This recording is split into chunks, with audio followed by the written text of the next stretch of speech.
being the quarterback of your health means more now than ever. I think Mm. in the past, even until probably the 80s, we were able to just take our health for granted. And I see since then, since maybe the last couple decades in general, as food is becoming more processed, as seed oils are in every single thing we buy, as we have really outsourced not just buying our food, but cooking our food. Are you going through life blind? This is Eyes Wide Open with Nick Thompson. On this podcast, we share knowledge and stories that build human connection while elevating stigmatized societal issues such as mental health, holistic wellness, culture, free speech, and more. All to ensure we show up in the world with our eyes wide open. Hello, everyone, and welcome to Eyes Wide Open. Our guest today is Dr. Shivani Gupta.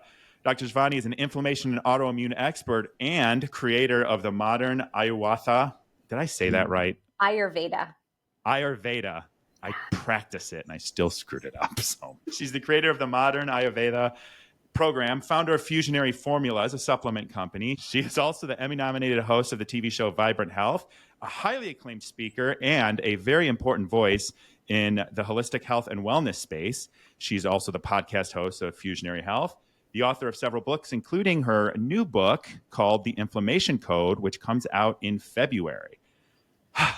You have a lot going on. You are a very busy person. So first, thank you for coming on the show. And how are you today? I am well. I am well because I choose to be well. Yeah. It's almost like you've got to these days choose to be well. Yeah, I think so. I think life throws so much at us. If we allow it to, it can dysregulate us every single day, all the time. And so the choice of being like, I am well, I am good, I am investing in my self-care and feeling good, like that's the attitude that holds me together. Oh, I love that. I need to take that because some days it's like 10 minutes into my day and I'm like, this day is a lost cause. But Yeah. You're right. We're getting so much information all the time everywhere that it's like really, really easy to be dysregulated by your phone, your watch, the news, your health, your morning routine, everything. Sure. So it's a Absolutely. great. There's a lesson for everyone. Choose to be well today. I like that.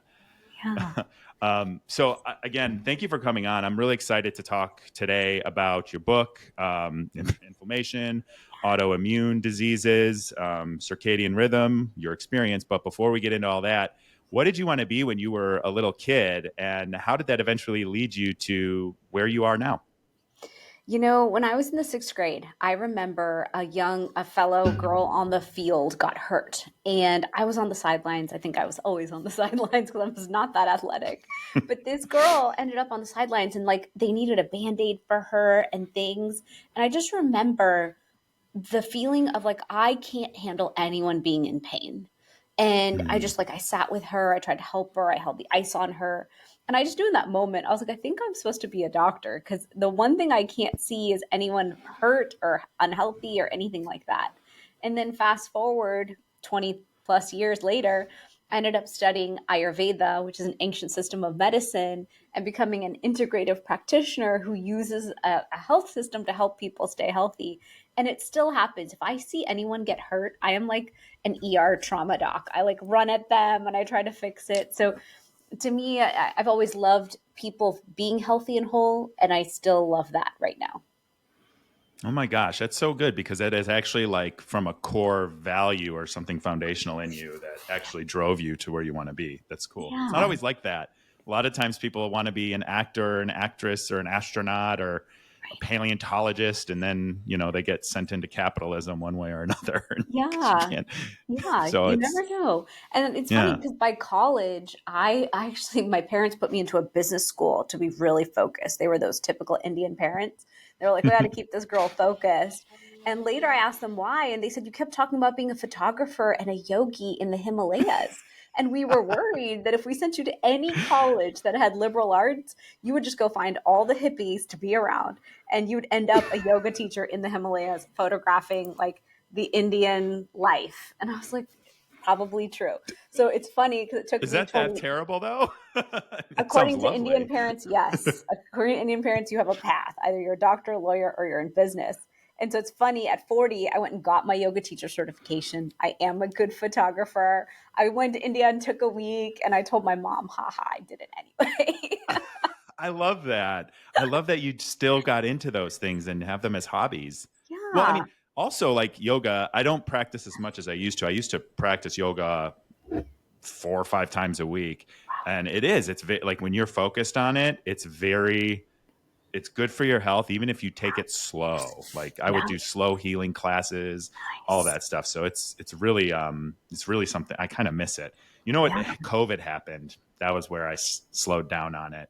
It Yeah. wasn't. I have a friend who's a yoga instructor, and he has his own business. I'm in Chicago. He's here in Chicago, and he did online classes. And then when he was able to, he would do like outside classes, but it just became like more and more difficult to keep up with it during COVID. Sure. And I didn't like Well, video. It's not the yeah. same. Yeah, going in studio is different. So I love going in studio Saturday and Sunday. I Mm, love the teacher. I love the vibe. I love the feeling. And if I don't go, I can kind of feel it all week that, like, you didn't do that one thing that centers and grounds you. And now look at you. You're not feeling centered or mm, grounded. And then I always tell myself, I've done yoga teacher training. I could open my mat in my own house and do my own practice. I know how to do yoga, but there's something about the studio vibe that I love. So I'm a studio girl. I'd rather go in. And same for yeah. lifting, same for my workouts. Like I really prefer to go in to get that. Yeah. Yeah. Yeah. I hear you on that. And I definitely, I think too, when you're in your home, and I actually have like a mini gym over here. This is Nice. like my podcast studio, office, gym, guest room, all of it. But I go to boxing class 3 times a week. So I do get like out and in the classroom, which is super important for me to Yeah. stay focused. But like it is not the same working out here. And I just started with a new coach too. And it's like, oh, I have to actually like focus because I'd be multitasking. I'm like lifting weights, typing an email. I was like, this is not what it's supposed to be. No, and that's the thing. I think it takes a special person to bring the level of intensity to their workout or to their yoga practice when they're alone. And I've started Mhm. to wonder, have we just like lost that discipline? Have we lost that ability to push ourselves? Because so many of us prefer the class model. Like we want to outsource the difficult part. So I went to lift today. They tell you Oh what yeah. to do, you just do it. Now, granted, I Yeah. could cheat in my weights, but I'm only there for the hour, so I'm going to go as heavy as I can. So I think it's interesting as a society to kind of look at ourselves and wonder, why are we not investing in our health or pushing ourselves for our total health in the way that we might have before? Like, what is that? I think that's a great question. And I hadn't thought of it quite like that, but I think it's because everything's a click away. Yeah, comfort. Everything is a click away. You know, It's like the that was the comfort other trap. thing with like, yeah, and I realized this during COVID, but like when people started ordering groceries and now you don't even go to the grocery store. Like I don't. I was, yeah, I'm like, I'm going to the grocery store. After like 2 weeks, I'm like, I'm going to the grocery store because I'm not leaving my house. Like Right. this is crazy because Yeah. everything's a click away.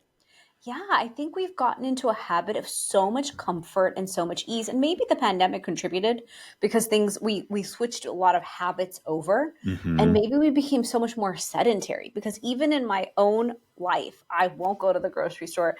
I can't bear to go to Costco. I only order it on Instacart. I'm like, I'm not giving half a day to that. I don't want to leave and do things. I really do want everything Yeah. delivered. But then if we're sitting all day, then we have to force ourselves to walk for an hour in the morning for our circadian Hmm. clock, an hour in the evening, and I have to go to lift and I have to go to yoga. It's almost like we sacrificed the lifestyle of movement and thus Yes. we have to force movement in so many ways because otherwise we're going to battle with obesity and inflammation and all those issues. And this is a perfect segue, but it reminds me, and it started to remind me this a couple years ago. Have you ever seen the movie Wall-E, the Pixar movie? No. Where at the end of the movie, basically the whole world's wiped out, and there's this robot called Wall-E that's Oh, I going did around. see But then this. yeah, and then but everyone's on. I think it's a spaceship. I haven't seen it so long, but they're all just like hooked up to a screen, getting their dopamine hit and their food through an IV, and everybody's like overweight and just it's like this is feels so close to where we are. And I first started thinking this when Dystopian. they introduced like the metaverse, and I was like, I am not going into the freaking metaverse. Yeah, Like me neither. it's yeah, Like, it's why? very crazy. Yeah. But I want to jump in. So we chatted a little bit before here. The circadian rhythm. I want to talk about the circadian rhythm. Get your expertise on it, because I learned several years ago. I think, what is the book called? Is it Why We Sleep or Sleep? There was a book that I got recommended by a work colleague, and like 6 years ago. And there was a lot about circadian rhythm in there and the importance of your internal clock. And it was like why some people are morning people and night people. And it was very exploratory on this. So what is, and then I talk about the circadian rhythm on my Instagram sometimes, where I'll take a morning walk every morning. It's a non-negotiable, Nice. unless it's raining or really snow, I'll even do, but like rain, if it's too rainy, I can't do it. And I've got a dog and he won't do it. But it's like a non-negotiable for me to get a morning walk in and an evening walk in. Okay. And then I hit 15,000 steps every single day, no matter what, even if I have to like Nice. get on a phone call and pace around my house. Sure. So what is the circadian rhythm? Why is it so important to manage it?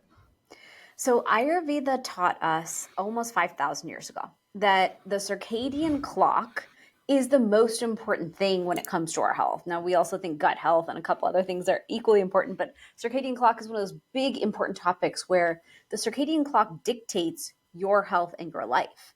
The problem is, we believe that we can completely break the circadian clock. We can wake up late, we can sleep late, we have artificial light, so we can completely defy nature's clock and think that we can still be healthy. But Ayurveda taught 5,000 years ago, you are meant to live in rhythm with nature, and you're meant to flow downstream with nature and with that clock. And when you battle it and you fight upstream, that's where you're going to start battling with your health as well. And so I really think of circadian clock as, I know all my cells are tied to a circadian clock. And whether I want to listen to it or not, the ideal is that we rise early with the sun. We really put most of our activity into our morning and into our daytime hours. Just like if you were living a couple hundred years ago, farming practices, you rise with that sun and you do your work, exercise, movement in our case nowadays, our work life. Ayurveda also teaches that when the sun is highest in the sky, really around noontime, 10 to 2 on the clock, we call that the pitta time of day. And pitta means fire. So when that fire is highest, that's when you're the most focused, you're the most capable, and you have this digestive fire that can process and absorb the most nutrients. So although we think of breakfast as like my high protein meal, we think of dinner sometimes as that big, heavy, comforting meal. Ayurveda actually taught that lunch should be the bigger meal of the day. And if you have hard to digest foods, like maybe superfoods, nuts, things like that, that lunchtime window is actually the best time to consume those foods, not outside of it. Now, can you consume outside of it? Sure. But consuming it in that window is better. And then as we're moving into the evening, many of us are on this like grind mode where we'll keep working, we'll get a second win, maybe we have our afternoon coffee, keep working. But Ayurveda says you're meant to wind down, and 6 to 10 on the circadian clock, we call it the kapha or kapha part of day. And that time of day is a more earth energy time. You're meant to wind down, relax, be in community, spend time with your family, not just grind. In my house, it's like 4 laptops, two on homework, one Mm. on work, and I'm on my work right now. And I kind of look around like, everyone pause, let's have dinner, let's connect. And then Ayurveda teaches about evening self care rituals. Like, what are your sleep hygiene rituals to truly wind down your brain and body to lead to a really great night's sleep? And in the circadian clock that we teach that sleeping as close to 10 o'clock is important because 10 p.m. is when you have that melatonin release. The sun has definitely set by 10 o'clock. And so by sleeping by 10, 10 to 2 again at night is the pitta time of day. And so again, that fire that's out there, you can either leverage it and become a night owl and work, which a lot of people do, or you take that fire and use it to clear inflammation, clear the lymphatic system, clear the glymphatic system of the brain. So that time, if you can gift it to yourself and sleep 10 to 2, and then of course after 2 in the morning, is your biggest investment in your overall health and reduction of inflammation. Oh, wow. So Yeah. I should not be staying up until midnight, which I do. I do get, it's like 10 o'clock, I get the second wind, and I wonder if it's because I'm up and I haven't winded down, but like I always get a second wind around like 9:30, 10 o'clock at night. Correct. So that's that fire symbol, like that fire time of day. And for me, for example, I am a pitta. We teach about this thing called the elemental designs and how we have these Hmm. different constitutions. And so because I am all fire, if I cross 10 and I'm still working, all of a sudden I'm like, oh my gosh, I should tell my team. And then my team makes fun of me now. So I won't do it because they're like, we saw you were up and we saw you teach not to be up at 11. What were you doing? But I get all these ideas and I'm always like, oh my gosh, we need to do Yep. this, we need to do that. So yes, and I'll notice it especially if you cross midnight. If you cross midnight, you're like, go. So that's I where know. people say they're night owls. It's like, no, you're actually just leveraging fire instead of for your body and detox, you're leveraging it towards the mind and to get the work done. I knew it wasn't good for I've always been that way. I've always been Really? that way. Always. Like I used to when I was I'm always into a lot of stuff. I'm like a very curious person, but I used to when I was like 18, I made an independent study at school to like make a movie, and I was always up like writing from like 10 to 2 to 3 a.m. at like Denny's because it was the only place that was open, and drinking coffee and like grinding, and that would be like my most creative time. So it Sure. was easy for me to like write then and talk then with my teams and stuff like that. So bad. It's actually bad for you to do that. Yeah, I mean, we have the resilience when we're young, right? So when we're Yeah. young, we can push all the boundaries. We're still going to have cellular renewal. The body will still heal and rejuvenate. But that same thing we do in our 20s, take into your 30s and 40s, we're losing that resilience in the system. We're causing Mm, damage. And then we don't have the same recovery. So that's where that yeah. inflammation starts to accumulate. Yeah. So if people, because I think you're spot on with sort of the sedentary lifestyles, and I think we all. I know I worked so hard for like 10 hours a day, and it's just by that time, at the end of the day, like I almost feel like I need to be winding down, but we have that hustle culture in us, especially in America. Yeah. So I think a lot of people look at this or get it and say, okay, this makes sense. But as you've even said, like it's hard to put it into practice. So like, how do you advise people to start listening to or supporting their circadian rhythm and get started on sort of, being a healthy relationship with yourself? I think part of the issue, and I've been reflecting on this a lot because I have a book launch happening right now. It's like our ambition is sometimes diametrically opposed to our ability to have health optimization because sometimes they can live in different camps. I Mm-hmm. could burn the candle at both ends, work till 10 o'clock, then slam the laptop shut to go to bed. And I do that for certain seasons. I will create a push season where I'll say, you know what, for 3 months, you're going to grind. But if I Mm-hmm. am going to grind like that, I also raise self care to such a high level that my resilience and my stamina and my endurance and my body's ability to heal and recover is matching it. So I'll get like real Mm-hmm. great on supplements, circadian walking, my sleep. I'll take everything to get that perfect sleep. So I consider it like, yes, we can invest in those grind seasons, but then our ability, like our investment needs to equal it. And then we also need to give us off seasons because Mm-hmm. athletes take an off season. They don't grind 24/7 all year long, but consciously decide when your off season is. So, for example, my constitution is all fire. We call that pitta. And so I always take the summer off. I always say, you know what? In the summer, you are going to like slow down. You're going to shift down in your gears. You're going to take trips. You're going to vacation. Yeah, the company has to run. Yeah, I want it to grow, but I can do my more creative projects. I can write a book in the Mm, summer. I can dream more, but I'm not going to grind like I would in the fall season or in my January spring season.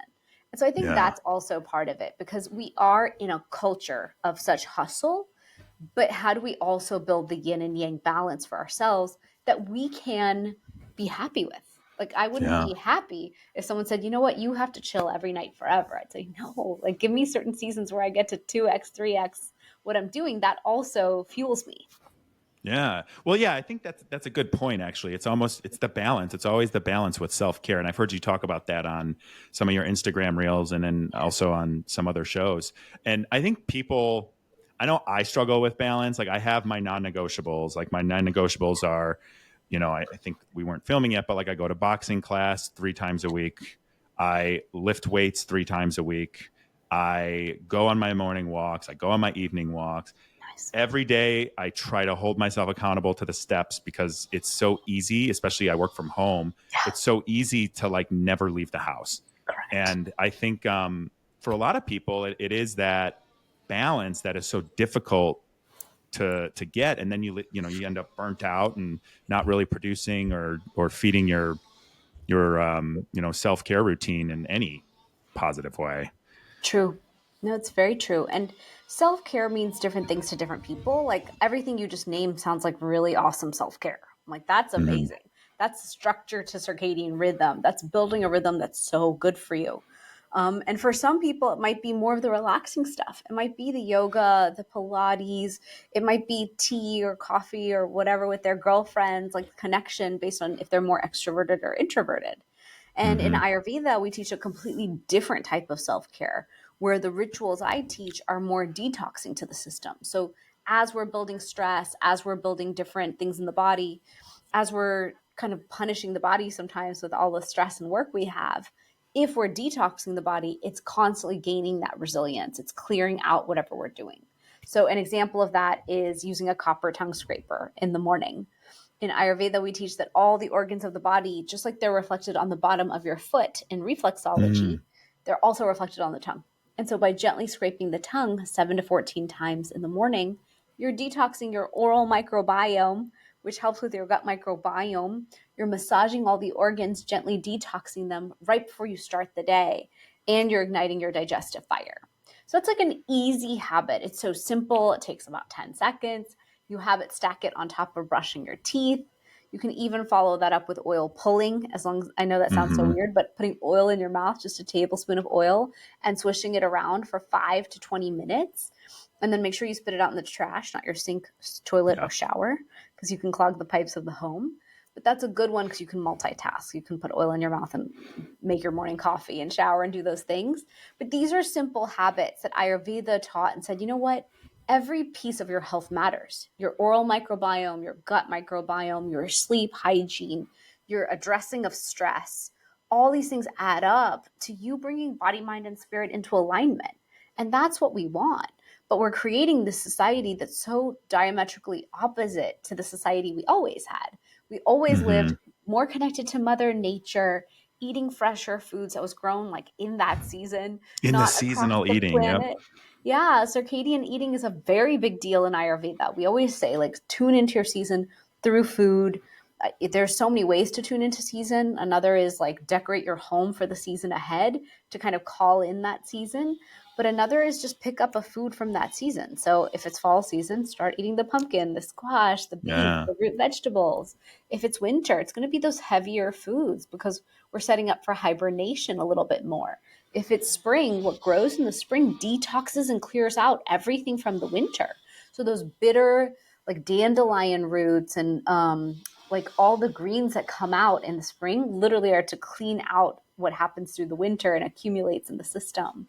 And then in the summer, we've got watermelon, peach, plums, all those summer foods, coconut water. Those are meant to cool us down. And so all of these little habits add up to us feeling more whole and nourished, as opposed to so sedentary, not as well, tired, and bogged down. Yeah. I just learned about seasonal eating a couple years ago. I can't believe I'd never even heard of it, but it became very evident to me. There's a farmer's market in my neighborhood that Yeah. opens up in, I think it's probably like first week of May, and then goes this last Sunday was the last weekend. And that is where you can see seasonal eating Yeah. literally just by walking in there, because it starts, like you said, as greens, and farmers are bringing in lettuce and all sorts of other green beans, and now it's like all squash and pumpkins and potatoes and all of that stuff, and apples and all of the things that are seasonal. And it's so clear that that is Mother Nature connecting to us through our food system and how we eat. Yeah, and it's as simple as going to the farmer's market. And usually we're like, no, I want to Instacart my groceries. So it's like take an hour a week, just an hour for yourself, and run over to the farmer's market and buy what was grown in your area. And the Yeah. nutrient density of that alone will shift your biology. And that's a big deal. Yeah.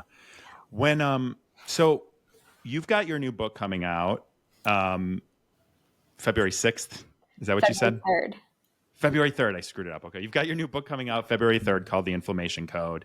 Um, I think inflammation, from my understanding and guests I've had on this show and my own research, which you're not supposed to do your own research anymore. But besides that, We all um, should. we all should. I agree. How, what has your journey been to learning about inflammation and then becoming such an expert on inflammation? Because I think a lot of people have a concept of it, but don't really understand it. So can you break that down for us? For sure. So I grew up in an all diabetic family. And every time I would visit India to see my grandparents and cousins, someone would pass away of the advanced after effects of being diabetic for decades. And I kept watching that and being like, quadruple bypass, Parkinson's, leg amputations, heart attack. Like, what's Jesus. wrong with my family? And is that what's happening going to happen to my parents and my aunts and uncles? And then is that what's going to happen to my generation? Is that our destiny? Because that's really bad. Like, It's someone needs to depressing. find a solution to that. And remember, I was also into like, how do I fix problems with health? I Mm-hmm. can't, if I see a problem, I'm going to find the solution. And so by college, doing all my research, I was like, my theory is you solve diabetes by exercise. You got to move it. You have to really address this inflammation thing, whatever that is, that's like this root cause. You have to win at gut health. And then you also have to win at stress, because I could see stress and owning businesses and all was a piece of that puzzle.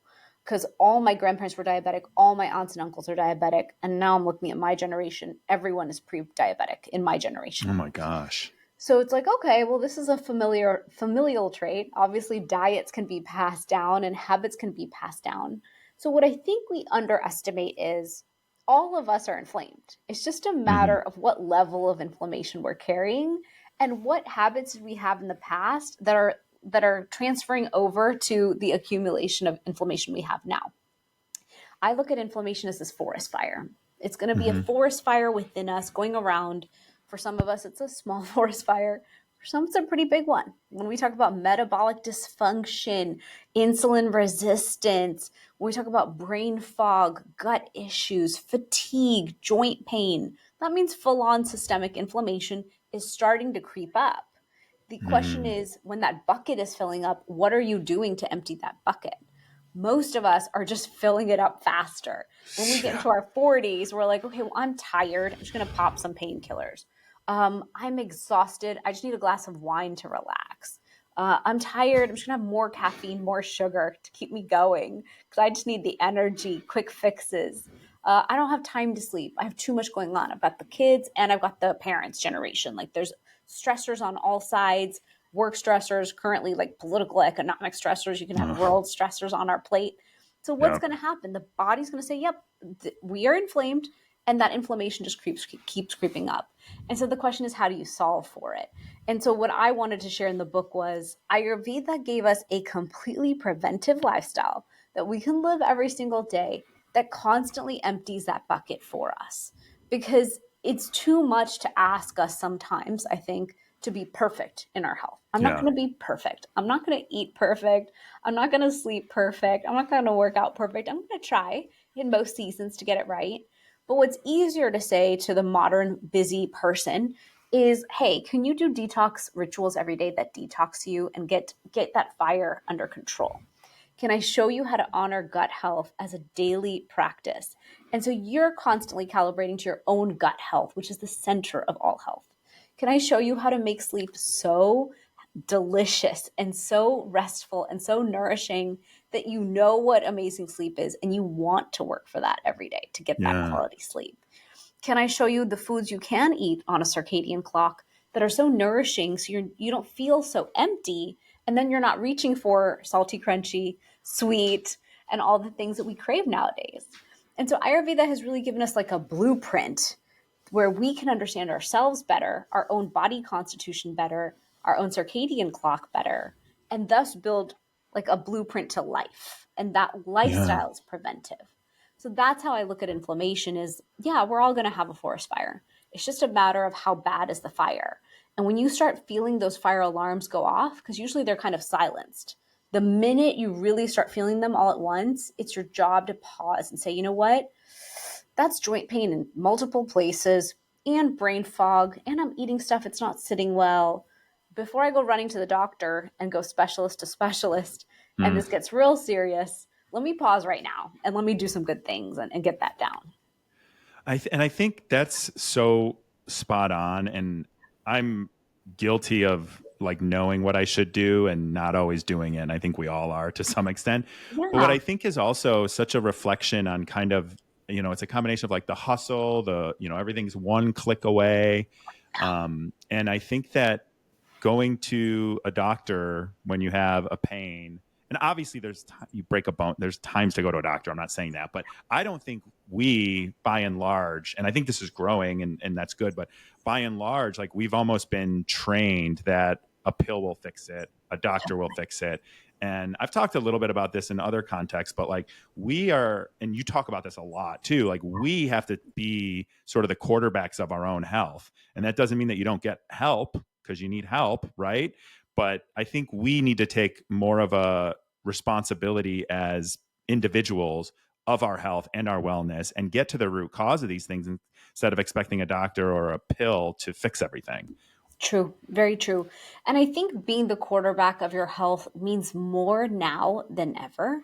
I think Mm. in the past, even until probably the 80s, we were able to just take our health for granted. And I see since then, since maybe the last couple decades in general, as food is becoming more processed, as seed oils are in every single thing we buy, as we have really outsourced not just buying our food, but cooking our food. Mm. Like when I buy food nowadays, it's not like I'm like, okay, let me absolutely make this massive hour long, 2 hour long cooking experience for myself that my family might or might not eat. I'm like, I'm going to buy ravioli and I'll buy a Rayo's pasta sauce, and the two together equals your meal. And I got to go. I got things to do. Mm. Maybe I'll steam broccoli, and that's the most I'll do for your fiber and nutrition in this project. Right? We think of food as like, let's go so fast. But if we're not going to pause and like invest in the little things, we're not going to get that bigger result. And I do think being a quarterback of your health and being sovereign in your health and being a true advocate in your health means being really educated, because we can Mhm. get really gaslit if we go to medicine. We can really be kind of shushed for a lot of the symptoms and the things we Yep. have.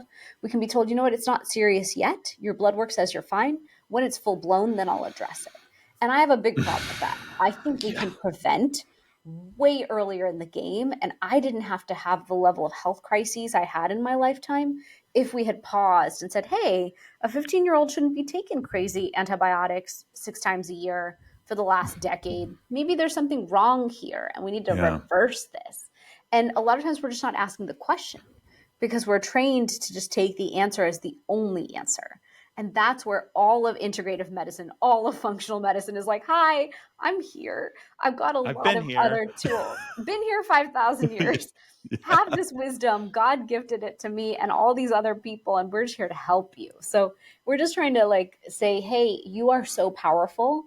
Listen to your intuition, do your Mm. own research, and find a doctor who will work with you and listen to you. Like I doctor shop. I always have at least 2 to 3 different doctors who I'm calibrating with. Usually one is my doctor of the year. We complete our work on health optimization, and then I move on to the next because there's always a new project to work on based on the Yeah. year or half decade I'm in. Yeah.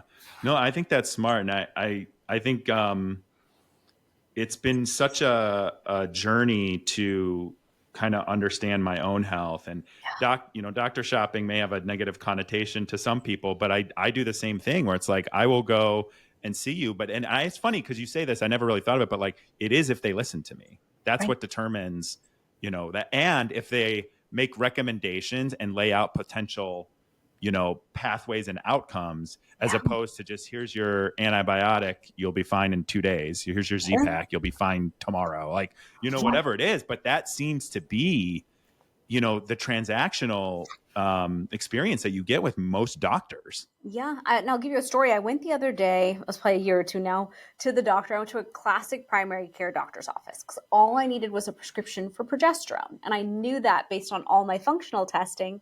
But my functional medicine doc, she's an acupuncturist, so she couldn't prescribe.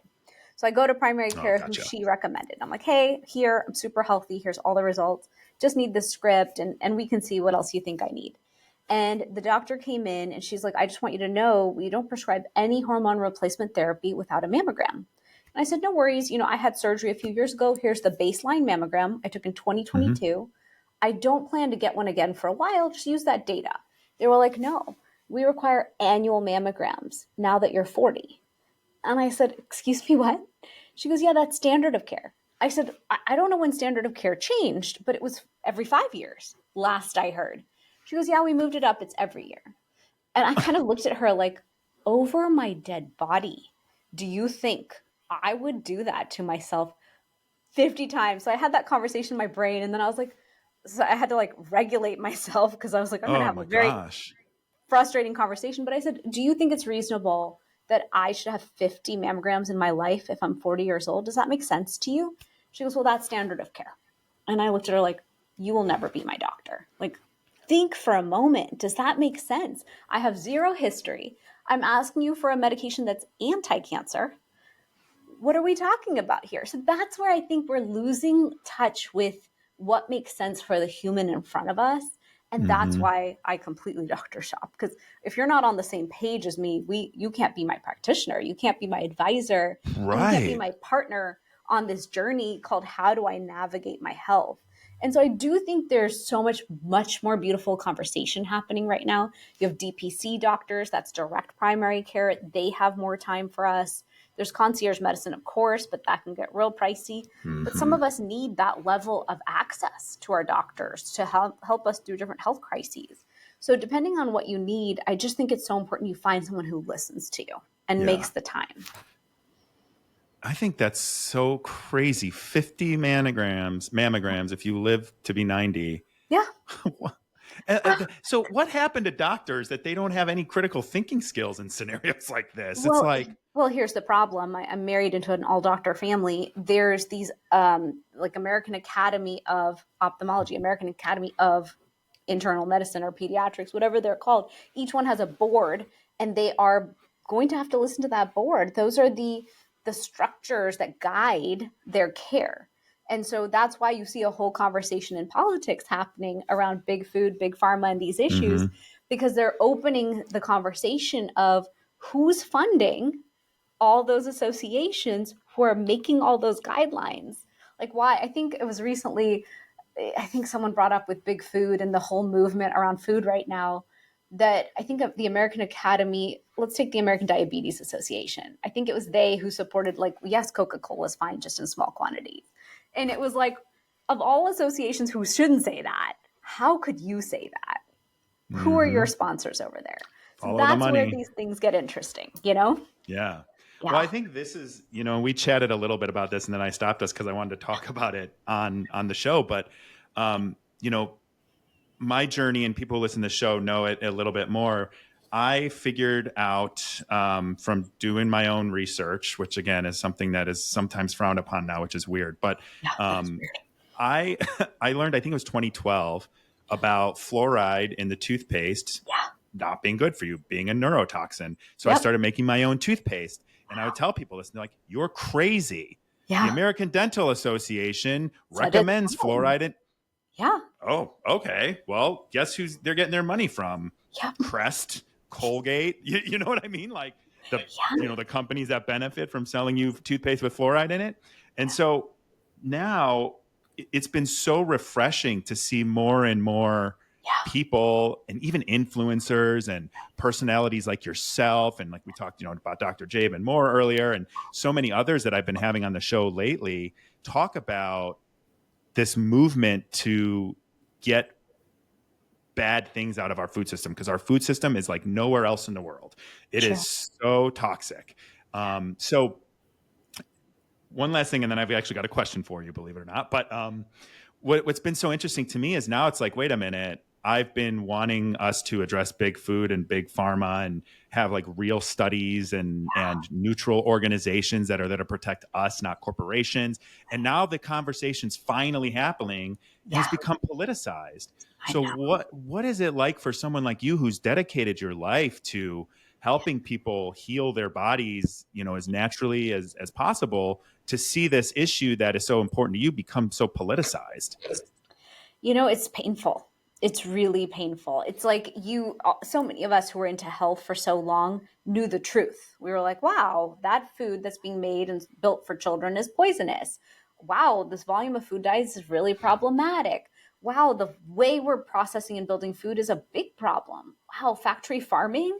This is horrible for our entire country. Like, of course, this is going to lead to millions of recalls and lower quality food and lack of nutrient density in the land. Like, it was all very logical if you were watching it from the outside. Then all of a sudden in the last few years post pandemic, there was this hope of like, oh my gosh, people are out there and Waking without up. getting killed or offed, they're actually fighting the fight. And you're watching it unfold and you're like, how do I support these people?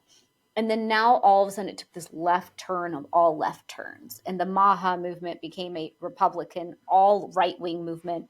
And it almost, in this moment, especially in time, no one's willing to meet in the middle. And as No. I watch it from the outside, I'm like, actually, I think 90 to 95% of us as Americans see the same thing, which is good food, healthy food, total nourishment. How do we feed our families? How do we take care of our parent generation? Look at the level of disease and devastation and Hmm. cancer rates just ahead of us by a couple decades. Now look behind you. Every household has a child with a chronic disease. I've never met one that doesn't. So the truth is, the food is a problem. Our health habits are a problem. A lot of other things that we do to the body from an external standpoint. Some people call it vaccines. Some people call it big pharma. Some people call it the way medicine is practiced. Some of us just look at ourselves and say, the way I am choosing to eat in this moment, whatever that mixture is a problem. And we have to step up and say, you know what? Instead of it being political, because I hate that stuff. I'm like, why are you making Yes. things political? How about we Yeah. make it, as Americans, we want better for ourselves and we all actually agree on this. And so Yeah. health should be a bipartisan, nonpartisan movement. Like why is it left or right? I don't even understand that. I I have don't. voted left or right in my lifetime because Me I really too. do vote for the person in front of me and what makes sense. So why wouldn't we be open minded and unified, at least when it comes to health? This is the thing that drives me crazy. And I liked RFK. I think he has some really crazy positions. Yeah, But I think like his history of being an environmental attorney and really taking on corporations, and the fact that he was a Democrat. He's a Kennedy, for crying out loud. yeah, The like face of the Democrats for the last almost 100 years, right? And it's like he I felt like I related to him because I always go with the issues. Like I don't vote for the person, I vote for the issues that matter the most to me when I vote or when sure. I participate in a campaign or when I have, a political guest on the show. And when he went and and he said this, whatever, he said he reached out to Kamala's campaign because he wanted to do the HHS job. And then Yeah, he got reached out to and connected through Callie Means, who's a friend of the show. I had him on before he was super cool and popular because nice. he's been a voice about this Yeah, for you years have. now. Yeah, And then RFK, who didn't change his position really on anything, went to the other party because that party was there to listen to him about, health. And to me, it's like I can't believe the same people that I know in my life that were all about healthy eating and Monsanto, now owned by Bayer, is poisoning. They're just out there like being politicized about this. I think the media does it. I think so Everything's too. black and white, Yeah. and I don't trust the media and anything that they say because guess who's funding them? Yep. I'll never forget. Like there was a whole segment on um, COVID, and at the end of the segment, I can't. I think it was CNN, Sponsored but by it was like, Thompson. yeah, brought to you by Pfizer. And by the way, I saw this in real time. Now there's all sorts of video compilations about it, and I'm like, Yeah. wait a minute, why do I care what a Pfizer sponsored thing is going to say about COVID? That seems a little bit Right. convoluted. Yeah, So and I then look think, at how many associations are sponsored by big food. I mean, it's a problem. The yeah, voices and messages we're hearing are not real and they're not true. And I think that's where the people's voice has to come out. And if we yeah, keep, as people, being louder and louder on the issues, as you're calling it, and we bring our voices forward on our own platforms, then we have the opportunity to say, hey, we're all the same. Let's help each other. How do we help each other Hmm. win at health? How do we show each Yeah. other a way that works? Because we're all going to approach it differently. We all have different ethnic backgrounds, different life moments right now happening to us. I'm in a moment where it's hard to be healthy, but I'm like, well, Hmm. I know the repercussion if I'm not. So yeah, Yeah. I agree with you. It is a big issue. And it's like, how do you show people we can be unified? And I think to your point, it kind of sums the whole piece of it up is like we have to be advocates for our own health. And I Yeah. think that collectively we can be advocates for our health, but it Yeah. can't be politicized. And when you have this whole, movement to be healthy and get, bad things out of our food, and it's being questioned by what's real anymore? Like, what are we going to believe? When are we going to say we trust this science? Because if you, and this is the problem with the internet, you can find a reliable source for any fucking thing you want to find on there.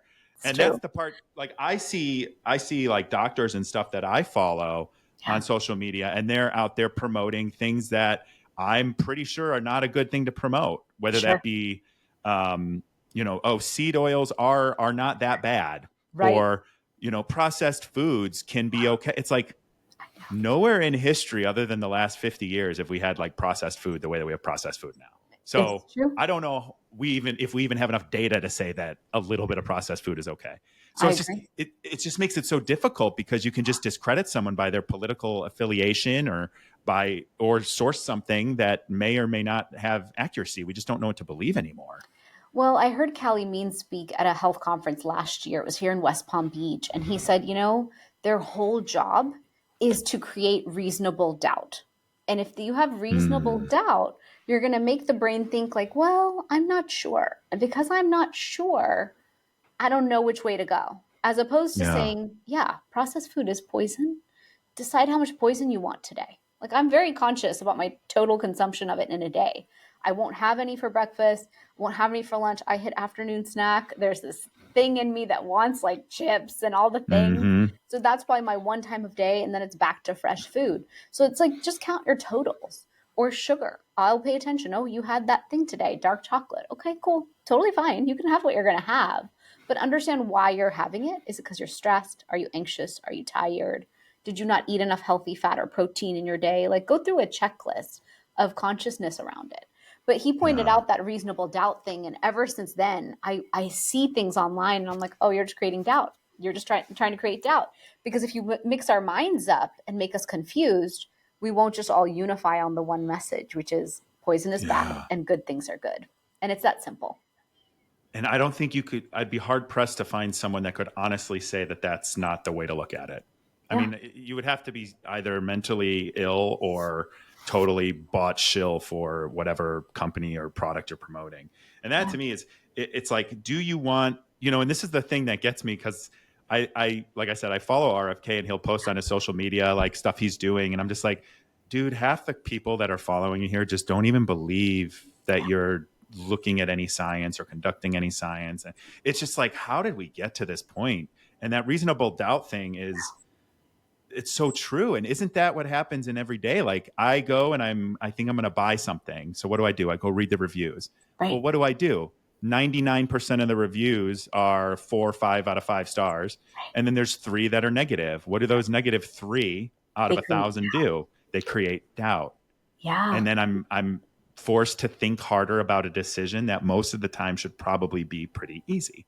And I Yeah. think that's a lot of kind of like what gets when I was training with my trainer for boxing last year, I was it was a long day. I trained till like 7 o'clock, was tired, and I was super slow and reactive. He's Yeah. like, "Did you make a lot of decisions today?" And I was like, I think I did. He's like, "You Yeah. got decision fatigue. So when you see what, punch I'm telling you to throw, you got to hesitate and think and make that decision because you're tired."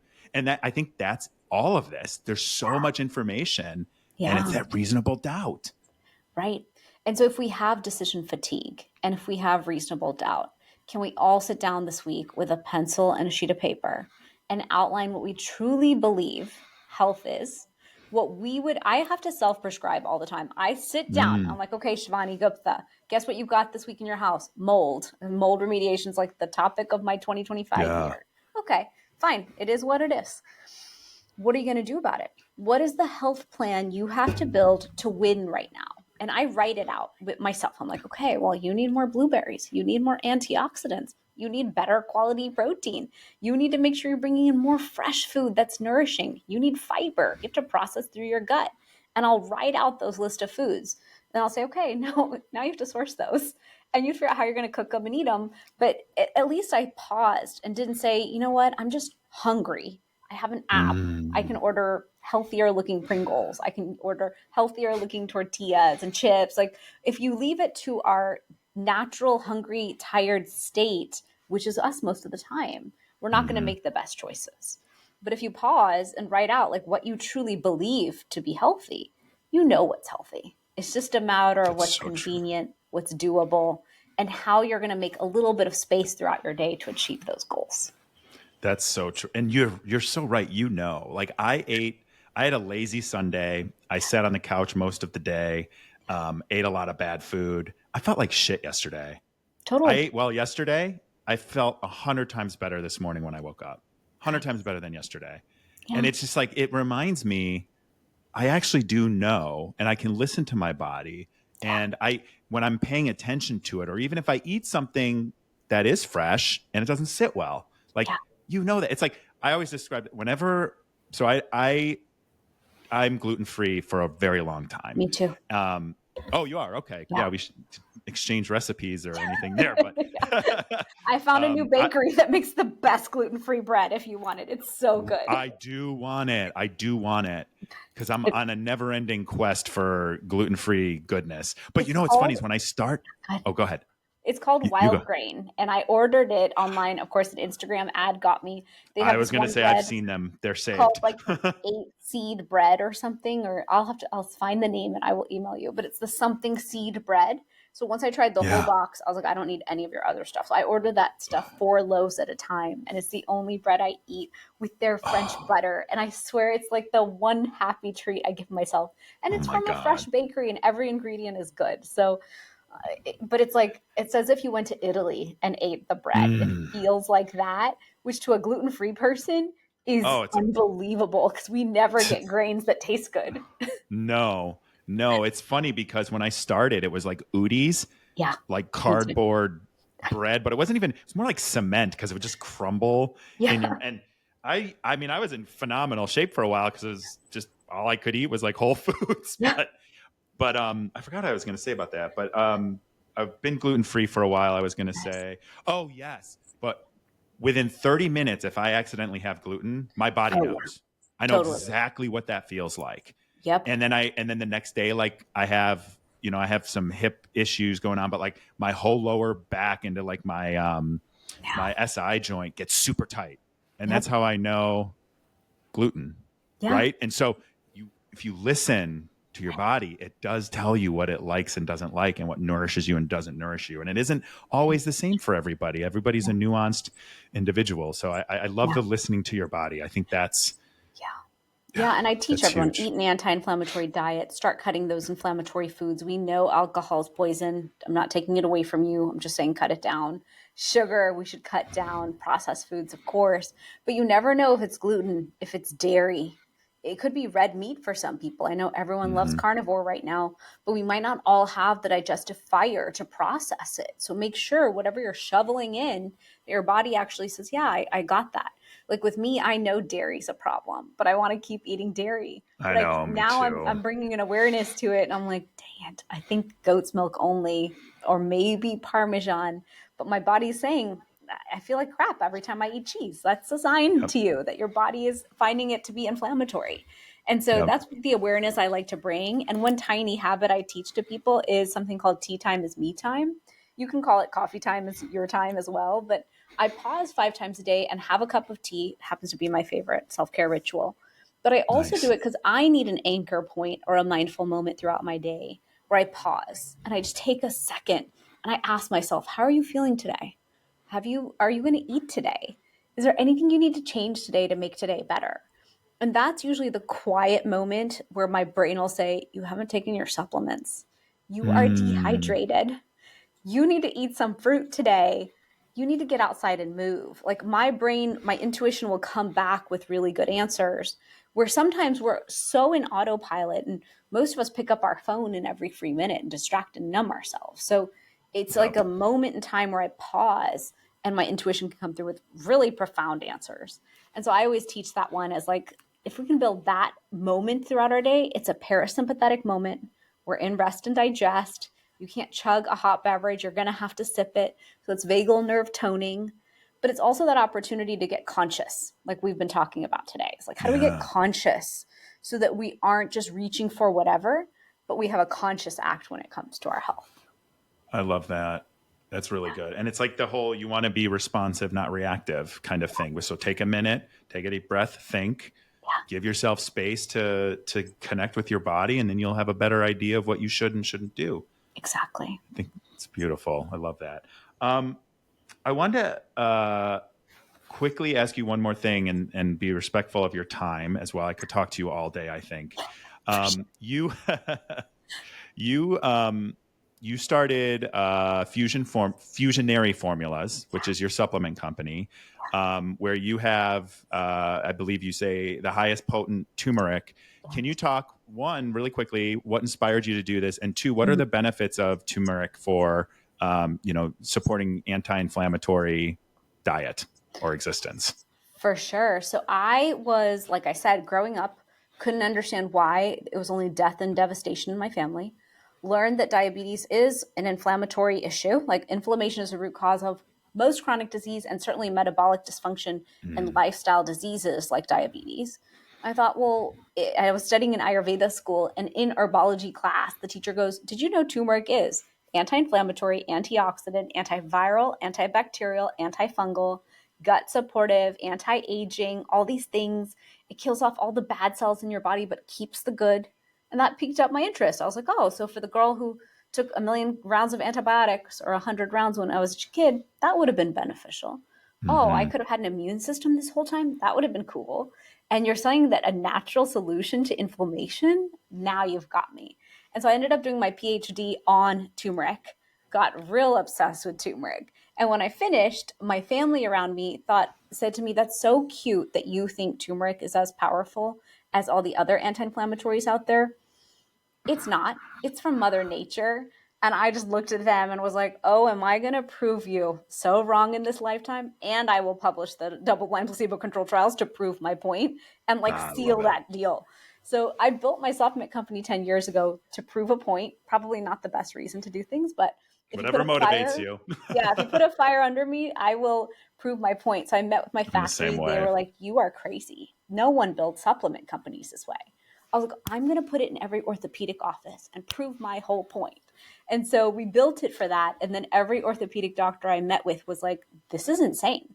This is amazing. My patients are coming and running in here every month for your product. They don't even need to see me. And I was like, great. Like, then we've won. You don't want to Send see them to that my patient. website. Yeah. They're Save like, them the trip.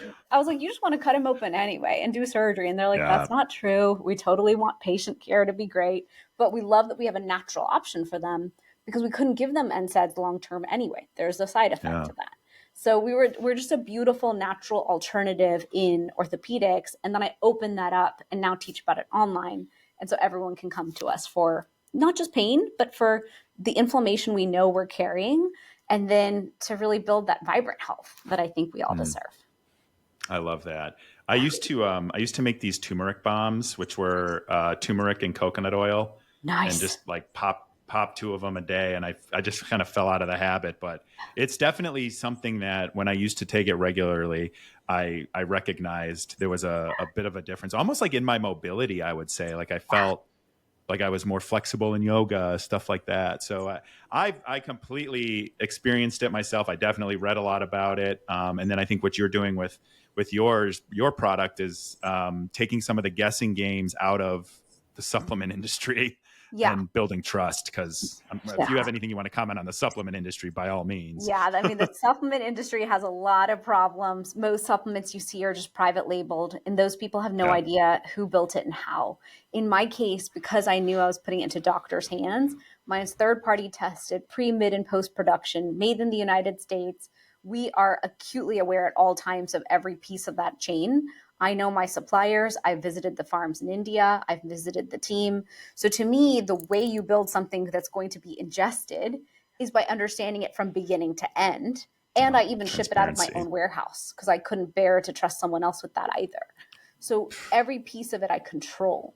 Now, I won't buy supplements off Amazon because I have no idea who makes that stuff. I only buy supplements that a practitioner recommends, who's functional, integrative, or a great doctor who you go to who's done the research, because there is a class of supplements right now that's that truly medical grade supplement level, and those are the ones that actually work. Yeah. Yeah, you can. I mean, there are a dime a dozen on Amazon, and it always scares me when you go and you're looking at a new supplement, and then you look at the ingredients, and there's so much filler in it. Yeah, Too, it's like, first of all, you don't even know the transparency or traceability of the core product, and then also, why is there rice flour in there? Like, where's correct. that rice from? Why do I need that? And I mean, there's so many And how things in much? supplements. Yeah, Oh, I mean, yeah, a couple, I think it was a decade ago, it was the Wall Street Journal who did a study. They pulled supplements off the shelf in big box I retailers, remember that. and they found that over 70% didn't have the ingredients Yep. stated. And I was like, what? When I take vitamins, I need them to work. Like when I take a Mm-hmm. vitamin D and a vitamin C, I am relying on them so that I can like get through the cold I have and keep going. Right. So to me, that was extremely upsetting. I was like, wait, we're buying stuff and we don't know who made it. At least when I buy an apple, I can tell if it's rotten. You're Yeah. selling me Yeah. supplements and pretending that they have what I thought was inside. So you're wasting my time, you're wasting my money, and you're harming my health. That's insane. Exactly. So that's Yeah, that's why exact. I I'm take surprised there weren't supplements. lawsuits or more I lawsuits on know. that, actually. But sorry, go Right ahead. now, there should be. I mean, every Yeah. drugstore is carrying garbage, and people are buying it all day, thinking it's real, and it's not real. I meet people who Yeah. are taking Centrum, and they're like, "Oh my gosh, I'm taking my Centrum or whatever it is." Centrum's an example. Flintstone vitamins to your kids. Exactly, and I'm like, "Why are you wasting your time? Like, let's build good health. Don't think you're popping that and you have good health. Like, there's Yeah. work to be done here." Yeah, So I yeah, agree. Well, this has been, I mean, very educational. And like I said, I could talk to you forever. But before we head out and you tell people where they can find you, do you have any questions you want to ask me? yeah. I mean, what got you so obsessed with holistic health and into this? It's a similar but different journey than yours. When I was young, we grew up really working class, poor. My parents divorced when I was young. There wasn't a lot of money. Times were tough. There was a lot of go look in the couch. Let's find some coins and go get a box of spaghetti kind of thing. So Sure. growing up, it was spaghetti. It was TV dinners. It was lunch. I don't even think it was Lunchables because they were too expensive. It was Yeah. like it was like a Lunchable was a treat. But just kind of growing up there, and we had my family has a lot of weight issues all the Sure. way across the whole family, and I was overweight as a kid. I was really skinny as a kid, and then overweight and overeating, and just thinking, oh, I need to have two hamburgers at dinner because grandma says I'm a growing boy, like stuff like that. And Yeah. so by the time I got to high school, I was like, I need to lose weight. Like, I don't want to be like my family, Sure. and deal with that. And it kind of comes to the whole, like, what's genetic versus lifestyle, because I Yeah. think it's a mix, right? We Yeah. talked a little bit about that. So to me, it was like in high school, I was like, okay, I had no idea what healthy was. I was doing I read the Atkins book at like 17. I did low fat, and then that was the fad at that time, where it was like everything's low fat, everything low fat, and then tons of sugar. And it's just been an ongoing thing. And I've tried so many different things over the years, but I've been conscious of it since at least high school, if not a little bit before. Yeah. And now as I've gotten older, I say I just turned 40. I turned 40 like 6 months ago, but I'm 40 now. And the last couple of years, I've kind of I had a hip injury that, like, my regular doctor at first was like, okay, you need surgery. I was like, well, I'm going to do PT and PT first. And then it was like, oh, well, now you need a hip replacement. And I was like, I'm not getting a hip replacement at 39 years old. So I Yeah. started looking into like rejuvenation, and I had a stem cell procedure done that was really helpful. So like trying to find these like ways has always been a part of me, but it was more to the point where it started was I didn't want to have the weight issues that I saw my entire family have. So that was really, and then you go into, I'm a curious person. I'm in a rabbit hole at least once a day on something. Yeah. And so then it was fluoride, and then it was like Monsanto, and then it was, oh my God, what are they doing to the food? I can't eat gluten anymore. I don't eat pork anymore. Now I don't Yeah. even eat chicken anymore. It's the factory farming thing. And it's just, Yeah. it gets, the further you go, the bigger it gets, and you can't unsee it. I know. Once you see it, you can't unsee it. I know. That's the thing that keeps me kind of motivated to talk about this. And like you said, or we talked about earlier, now that there's movement around this and there's like real interest in it. And, I can have people like you on this show and other people on the show that want to talk about their areas of like longevity or health or mental health. And I think it's just such a refreshing change of pace to see that like, oh, all of these things are important to other people. And now we're able to talk about them a little bit more freely. So that's been, kind of my journey, I guess. It's just, it started from not wanting to be overweight. And then it kind of just became a very important part of who I am day to day. Nice. Taking care of myself. Yeah, I always love understanding like what was that impetus to shift, because oftentimes we're not finding the impetus to shift, and it has to be loud. So like this year mold got loud, so I had to stop and address it. But sometimes it's easier to just keep going and say, I'll deal with it later. I'll deal with it later. But when you hear a story like that, it's like, yeah, you know what? I didn't want to be like the rest of my family. I hit high school and realized I can't do this anymore. So I love hearing that. Yeah. Thank you. And that's a good question. So again, this has been a pleasure. I would love to do it again sometime. But in the meantime, tell people where they can find you online, and then I'll put all those links in the show notes as well, including for your new book. Perfect. So my website is my name, shivanigupta.com. So SHIVANI and then GUPTA. My Instagram is at dr.shivanigupta. The book website is theinflammationcode.com. And then the supplement company is Fusionary Formulas, FUSIONARY formulas.com. And I made a special code for your audience. Eyes wide open. We'll give them 15% off at Fusionary. Oh, excellent. I am going to put a note real quickly to mark that in there. And that's eyes wide open? Yes. Open. Thank you. That's great. Again, this has been wonderful. All of those links, if people want to connect with you, follow you, check out your website, work with you, all of those will be down in the show notes. Thanks again for coming on. We'll do this again sometime if you're up for it. And congratulations on the new book. And thank you for all the work that you're doing. Thank you. Thanks for having me. It was my pleasure. Thank you for joining us on this week's episode of Eyes Wide Open. If you enjoy the show, the best way to support us is by sharing or dropping a review. For more information and content, check out engagewithnick.com or find me on Instagram at nthompson513. Don't go through life blind. Do the work so you can show up in the world with your eyes wide open.